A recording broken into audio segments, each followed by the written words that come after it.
Pokemon. Although not the most sure-footed, it is proud nonetheless, getting right back up after a fall with head held high. Getting right back up after a fall with head held high. Back up after a fall with head held high. With head held high. And that it does. So I'm sure you guys know the story about Ash's Gibble and Dawn's Piplup, but if not, basically, Gibble doesn't really know how to use Draco Meteor properly, and every time it tries, it somehow manages to hit Piplup on the head every time. And I mean every single time. I swear it's like a honing missile or something. Doesn't matter where Piplup is, the Draco Meteor finds it. But just like the Pokédex says, no matter how many times Piplup was knocked out, it got right back up. Every single time. And he gets hit a lot. I swear, Piplup is cursed or something. I mean, at the very least, all of these blows to the head have got to be traumatizing, because here we see, even in his sleep, poor Piplup has nightmares about this. Yeah, Piplup is definitely cursed. And what did he even do to deserve this constant torment? So, I have a question for you. How many hits of these do you think you could take before you lost your cool? Well, even this proud penguin has its limits. When Ash gives this weak Sorry, Piplup! after hitting it over and over and over, and Gibble doesn't even apologize once, Piplup finally decides to confront Gibble. And this is how Gibble reacts. Yeah, so Piplup finally loses his cool and strikes back. I mean, fair, I wouldn't just sit here taking these hits either. And when Piplup's trainer finally sees all this, all Piplup wants is to be comforted.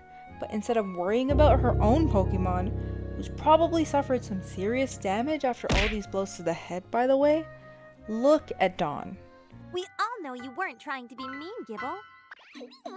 Weren't trying to be mean, Gibble. Weren't trying to be mean, Gibble. Yeah, so as you'd expect, Piplup's feeling pretty betrayed by his own trainer right now. And I mean, it's not like he didn't try to explain his feelings. Here you can see, he did try to explain himself, but he was simply blown off. So ultimately, Piplup decides he's had enough and just leaves. But where does this long and arduous journey take Piplup? Well, we'll get to that in a moment, but let's check in with Ash, Dawn, and Brock first. After they're all packed up, they notice that Piplup's missing, and even after they do some aerial searching, they can't find the little penguin anywhere. And you'd think Gibble would be feeling guilty out here, but no, Gibble's just munching away without a care in the world. Even Ash is like, Gibble, stop biting and let's get moving, come on! So let's check back in with Piplup. So first, Piplup thinks Dawn is out looking for him, but then, psych, it turns out to be a raging Rhyperior. Piplup narrowly escapes, but then runs into a disguised Team Rocket. Man, this little penguin can't catch a break, can he? Anyway, Meowth provides more context to Piplup's feelings and why he ran away. So get this, after all this abuse, after all this torment, what is it that Piplup wants? Piplup's trainer didn't even warn Gibble once not to do it, and Gibble's trainer didn't even get angry either. Wait, that's it? I swear, Piplup's better than me because I would've wanted that Gibble out of there. Oh yeah, Team Rocket's pretending to be this Pokemon Rescue Corps or whatever, and they supposedly help Pokemon that have been neglected or harmed by their trainers. Anyway, they're super touched by Piplup's story, and they decide to look for Ash and Dawn to Teach those clueless dwarfs a lesson in manners. Okay, this whole role reversal thing was not something I expected. And look at them when they find Ash and Dawn spitting bars like, Don't you people know a whit about Pokemon and their care? A Pokemon's pain is its trainer's pain. Welcome to the basic relationship between Pokemon and trainer. and they're kinda right here. But before they can get to scheming, this massive Rhyperior, yeah, the same one from before, kinda just rages, and Team Rocket is then split up from Ash, Dawn, and Brock. Rhyperior's got issues! Hold on to that thought for a bit while we check back in with Piplup again. So he runs into Pikachu, who tells Piplup to come back and sort things out, but Piplup is like, hold it, you gotta try this new thing called therapy. And let me tell you, it's revolutionary. But Team Rocket's gotta be Team Rocket, and they lead Piplup and Pikachu into a trap. And look at Piplup, he's feeling incredibly betrayed. Not only did he tell them his deepest, darkest secrets, they saw him ugly cry. Anyway, these two can't do too much trapped in the cage right now, so let's check back in with Ash, Dawn, and Brock. They've searched the skies, they've searched the land, they're stumped. They can't find Piplup anywhere. And suddenly...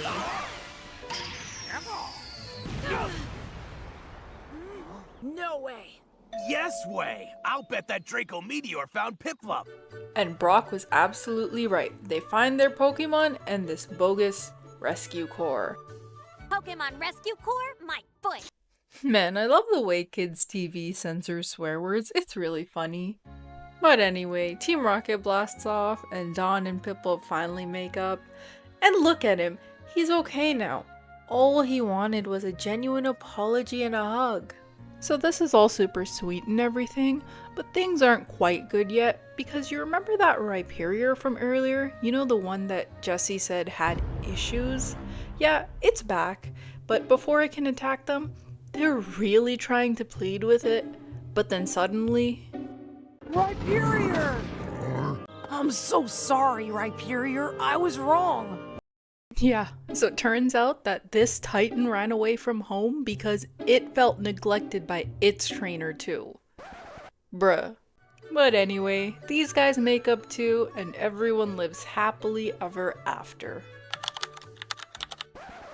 Well, everyone except Piplup, because we were still a long ways away from Gible mastering Draco Meteor. And I don't think Ash or Dawn ever learned their lesson either.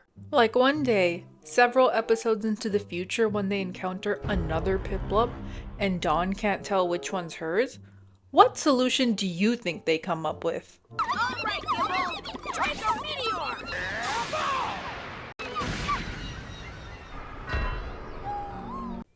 Did you guys learn nothing? You couldn't just try to put Piplup back in its Pokeball? And yeah, side note, for those of you guys that don't know, Piplup is completely chill with being inside its Pokeball, not like Pikachu. Dawn just likes to keep him out. So yes, this is a completely valid solution to figure out which Piplup is hers here. That's your Piplup, Dawn, no doubt. I swear they just want to torture poor Piplup at this point. How is it that after everything you guys have been through, you're still gonna keep doing this? And you might be wondering, when does this torment truly end for Piplup?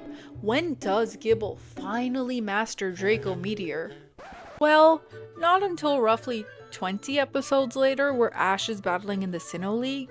And in this battle, Conway Shuckle does this really weird move. Okay, I don't know if I should censor that or not, but then Gible just spits it out and it explodes into a beautiful Draco Meteor. And then he does it again with Conway's Dusk Noir. Just chomp, launch, and boom! So I swear, after all this biting around, who would have guessed that all Gible needed was to chomp down to focus its dragon energy or whatever? I guess it all worked out in the end. Now that Gible's mastered Draco Meteor, I'm sure Piplup will be able to rest easier. That's all you have to say? You know what? I'm still mad at you for what you put poor Piplup through. Thank you so much for watching that video. You can click one of these to see another one, and if you like what you see, feel free to subscribe. Anyway, I hope you guys have a great rest of your day. Thanks for watching.